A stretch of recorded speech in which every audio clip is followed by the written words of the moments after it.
دستے پاک کو رکھ دیا.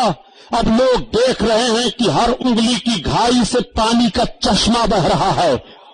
سرکار فرماتے ہیں پی لو، اپنے اپنے گھوڑوں کو پلا دو، اپنے اپنے اونٹوں کو پلا دو. صحابی بیان کرتے ہیں کہ اگر ہم 1,00,000 بھی ہوتے تو کافی ہو جاتا. ہم قریب 2,000 لوگ تھے، سب کے لیے پانی کافی ہو گیا.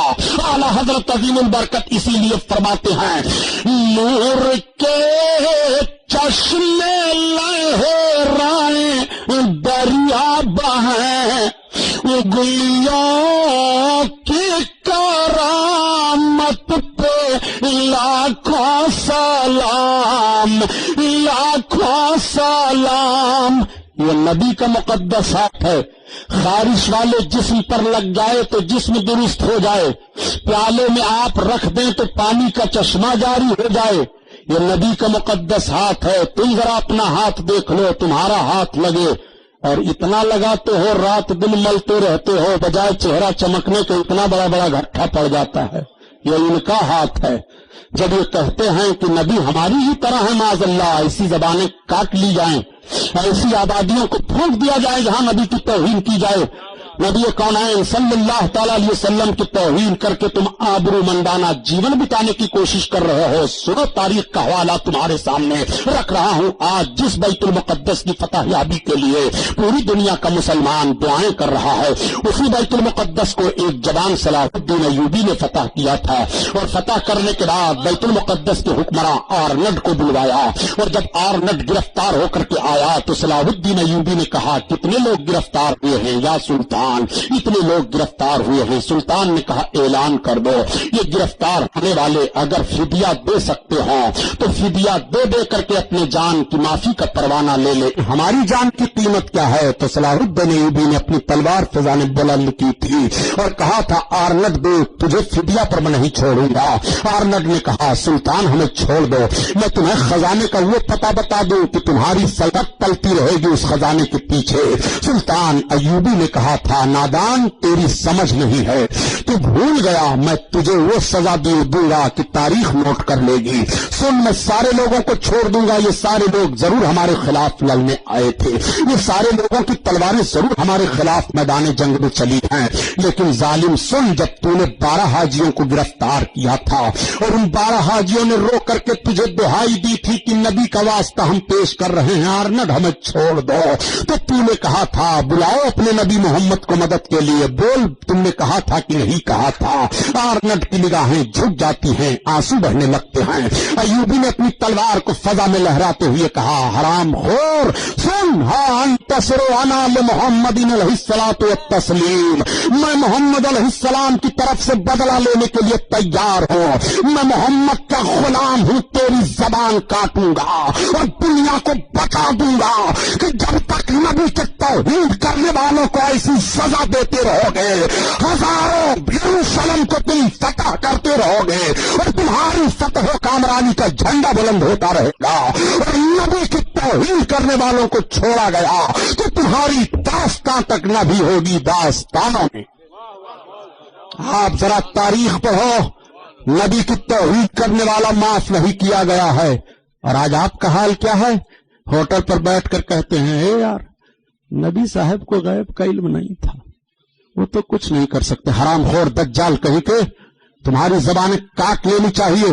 کیسے مسلمان ہو جو ایسے لوگ بیٹھ کر کے تبصرہ کرتے ہیں جن کے جسم میں 1 کلو میل لگی رہتی ہے، دانت ایسا رہتا ہے کہ دیکھ لو تو گھن پیدا ہو. کہتے ہیں نبی کو علم غیب نہیں تھا. مردود کہیں کہ تمہاری زبان فاروقی دور ہوتا تو کاٹ لی جاتی، عالمگیر کا دور ہوتا تو تمہاری زبان کاٹ لی جاتی، حضرت ابوبکر صدیق کا دور ہوتا تو تمہاری زبان کاٹ لی جاتی. تم نے سمجھا نہیں ہے. ذرہ برابر نبی کی توہین کرنے والا نہ دنیا میں کامیاب ہو سکتا ہے نہ آخرت میں اس کے لیے کامیابی ہے. میں عرض یہ کر رہا تھا دوستو، اپنے آقا کی